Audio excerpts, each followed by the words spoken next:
Nagbabalik ang unang balita, pinasisiyasat na po ng World Boxing Organization ang kontrobersyal na split decision sa laban ni Manny Pacquiao at Timothy Bradley Jr. At narito ang report. Sa darating na Sabado na magbabalik Pilipinas si World Boxing Champion Manny Pacquiao matapos ang kontrobersyal niyang pagkatalo kay Timothy Bradley Jr. Pero kahit ito ang kauna-unahan niyang talo sa loob ng 7 taon, walang bakas ng puot sa pambansang kamao. The Holy Spirit's telling me na relax lang, whatever God's will is, accept it. Ayon kay Manny, tanggap daw niya ang naging hatol ng mga huwes. Pero sinisiguro ni Pacman na ito na ang huling pagkakataon na hahayaan niya mangyari ito sa kanyang pinakamamahal na sport. Yes, ang kredibilidad na unti-unting nawawala dahil sa nagiging resulta sa mga laban, mga resulta ng mga desisyon. Kailangan siguro i-reforma yung boxing officials. Sa gitna ng patuloy na pag-ungkat sa kontrobersyal na desisyon sa Pacquiao-Bradley fight, paiimbestigahan na rin ng World Boxing Organization o WBO ang naging desisyon ng 3 huwes sa naturang laban. Base sa scorecards, binigay ng judges na sina Dwayne Ford at CJ Cross ang 115-113 score pabor kay Bradley. Tanging si Jerry Roth ang nagbigay ng panalo kay Pacman. Pag-aaralan daw ng WBO ang footage bago sila maglabas ng desisyon. Sa panayam naman ng USA Today Sports, sinabi ni WBO President Francisco Paco Valcarcel na hindi nila kayang bawiin ang titulo o baguhin ang desisyon ng judges. Maaari lamang daw sila mag-utos ng rematch kung mapatunayang meron ngang anumalyang naganap. Suportado rin ni US Senator Harry Reid ang hiling ni Top Rank Promotion CEO Bob Arum na imbestigahan ng Nevada State Attorney General's Office ang naging resulta ng Pacquiao-Bradley fight. Sa isa sa mga interview nito na pinost sa YouTube, sinabi niyang wala siyang nakikitang mali sa scoring, pero hindi rin masamang mabigang linaw ang fight results. Noong 2010, ikinampanya ng pambansang kamao si Reid para sa kanyang re-election. Sa gitna ng kontrobersya, si Pacman, tututukan na lang daw ang susunod niyang laban. Pinadala ko nga yung mga gamit ko kay Haplas na sabi ko, dalhin mo sa pag-uwi natin dahil ituloy-tuloy ko yung pag-exercise ko hanggang yung condition ko, i-maintain ko na to para pagbalik ko sa training. Kumanda sila. Umaapoy. Para sa unang balita, Rafi Tima, reporting. Hindi pinagbigyan ng korte sa Nevada ang hiling ni Floyd Mayweather Jr. na ma-house arrest na lamang dahil sa kasong domestic violence. Git po ni Mayweather, dapat daw siyang i-house arrest dahil nadi-dehydrate at nagiging malnourished daw siya sa kulungan. Ang epekto raw na ito sa kanyang kalusugan, posible raw maging dahilan para makompromiso ang kanyang boxing career. Pero hindi po lumusot sa korte ang apela ni Pretty Boy. Ayon sa judge, si Mayweather ang ayaw kumain ng pagkain inihain sa kanya. Maaari rin din naman daw siyang humingi ng tubig kahit anong oras. June 1, nakulong si Mayweather para simulan ang kanyang 3 buwang pagkakakulong dahil sa pananakit sa kanyang dating kasintahan. Kumuha naman tayo ngayon ng update sa mga epekto po ng mga pagulan sa bansa mula sa National Disaster Risk Reduction and Management Council. At may live report si Maria Bulaklak Ausente. Maria. Yes, Igan, patuloy pa nga rin itong ginagawang monitoring ng National Disaster Risk Reduction and Management Council dito sa Bugyong Butchoy, lalo na tinuturing na rin itong isang severe tropical storm. Samantala, Igan, sa pinakahuling update mula dito sa NDRRMC as of 5 a.m., nasa 10 katao pa rin yung bilang ng mga patay, dala ng nalusaw na shallow low pressure area. 7 dito mula sa El Nido, Palawan, isa mula sa Marilog, Davao City, isa sa Sarangani at isa sa General Santos City. Dalawa naman ang sugatan mula sa Cotabato. 62 naman ang pinaghahanap pa sa ngayon, 3 naman mula sa El Nido, Palawan, 56 mula sa Sarangani at 3 mula sa Surigao City. Nasa 315 naman ang mga survivors. Sa delikado ito dahil misbehavior, hindi siya constant na west-northwest.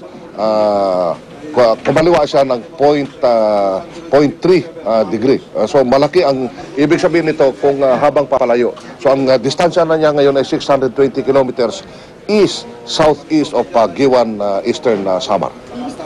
Samantala, Igan, kakapasok lamang na impormasyon mula dito sa NDRRMC, kinumpirma ni Undersecretary Benito Ramos na mayroong 19 na mga residenteng na survivors, no, na nasagip kagabi mula sa mga bayan ng Glan at Maasin. Buhay po sila at positibo po itong balita at ngayon po ay nasa 37 na lang nakatao itong pinaghahanap sa ngayon doon sa bayan, partikular sa Sarangani Province. Igan? Maraming salamat, Maria Bulaklak Ausente. Siksikan po sa evacuation center ang mga biktima ng flash flood sa Glan, Sarangani. Nangako naman si Congressman Manny Pacquiao na agad niyang tutugunan ang pangangailangan ng mga biktima ng baha sa kanyang pag-uwi bukas. Narito ang report ni Haji Rieta. Sa siksikang evacuation center ng Barangay Cross sa bayan ng Glan, Sarangani, nakilala ko ang pamilya ni Aling Florita Pawen. Hindi tulad ng iba, wala raw silang babalikang bahay dahil sinira ito ng rumagasang tubig. Sa ngayon, okay lang kami dito kahit ganito, pero ang problema namin, bahay lang kasi namin. Gusto namin umuwi doon kasi natakot naman kami. Baka mangyari pa yun.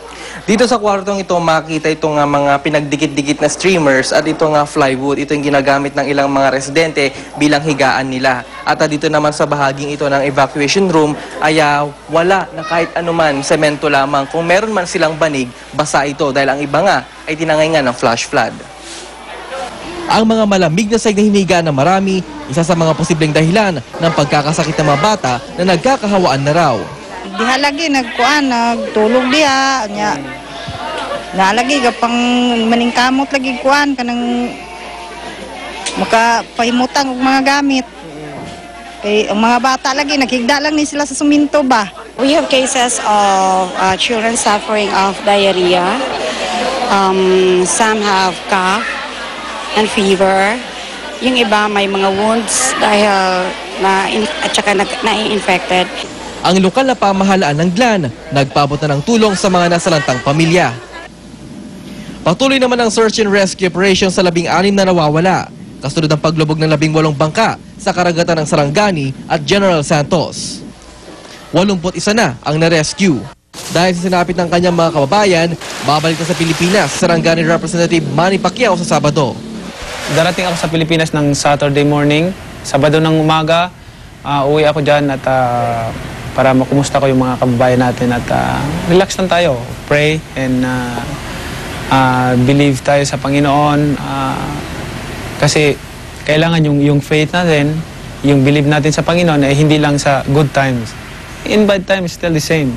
Hindi tayo kahit na unos bagyo man darating, we still strong in the Word of God. Para sa unang balita, Haji Rieta, reporting. Naka-alerto na po ang lokal na pamahalaan ng Sultan Kudarat, Maguindanao sa mga pag-ulan na posibleng dala ng bagyong Butchoy. Ilang araw pa lang kasi ang nakalilipas nang makaranas ng pagbaha sa 10 barangay doon na agad din namang humupa. Ayaw na raw magbakasakali ng lokal na pamahalaan kaya bibili raw sila ng mga rescue boat para sa bawat barangay. Inabisuhan na rin ang mga residente na laging maghanda, lalo na yung mga nakatira sa mga lugar na madaling bahain. Naka-standby rin po ang isang gym doon na magsisilbing evacuation center kung kakailanganin.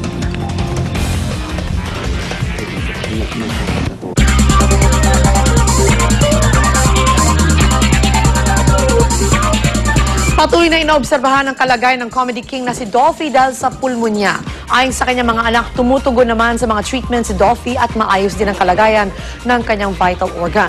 Pero kailangan pa rin niyang kabitan ng respirator para tulungan siyang huminga. Nagpapasalamat naman ang partner ni Dolphy na si Jaja Padilla para sa lahat ng nagdarasal sa mabilis na paggaling ng comedy king. Ika-6 na buwan na ng pagdadalang tao ni Katrina Halili pero sexy pa rin ang kapuso actress. Kwento nga ni Katrina, hindi naman siya naglilihi ngayon pero nakahihiligan daw niya ang pagluluto. Mas gusto rin daw niyang laging kasama ang kanyang kasintahan na si Chris Lawrence. Pagkatapos daw mga anak ni Katrina, paghahandaan naman daw niya ang kanyang pagbabalik showbiz by November or December this year. Magpapasexy pa rin kaya siya? Siyempre, hindi dapat mawala yun. Kasi parang hindi na Katrina Halili kung hindi na ako sexy.